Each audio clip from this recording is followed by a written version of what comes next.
Hi everyone, চলে আসলাম আজকে আরেকটা ছোট্ট মিনি ব্লগ নিয়ে। দেখো রান্নার পরে আমি কী কী কাজ করছি না করছি তোমাদের সঙ্গে সব কিছু শেয়ার করতেছি। প্রথমে আমি দেখো রান্না বসায় দিলাম উনুনে রান্না বসায় দেওয়ার পর আমি ঘরের মধ্যে সব কিছু কাজগুলো করছিলাম। যে আমার এদিকে ভাত রান্না হয়ে গেল, তারপরে শনিবার তো নিরামিষ রান্না করেছি, সবজি, তারপরে ডাল। এখন আমি ঘরটা ঝাড় দিয়ে নিলাম। ঘরটা ঝাড় দিয়ে নেওয়ার পর আমাদের যে রান্নাঘর আছে ছাগল থাকে, ওই রান্নাঘরটা আমি পরিষ্কার করে নিলাম।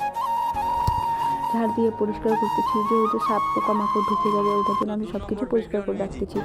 তারপরে আমার রান্না হয়ে গেছে, উনুন সব কিছু মুছে রাখতেছি, কেন কি সকালবেলা উঠে আমাকে আবার রান্না বসাতে হবে।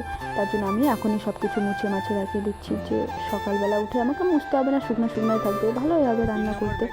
তারপরে দেখো আমার পুরোপুরি রান্না সব কিছু কমপ্লিট হয়ে যাওয়ার পর এখন আমি উঠান ঝাড় দিচ্ছি।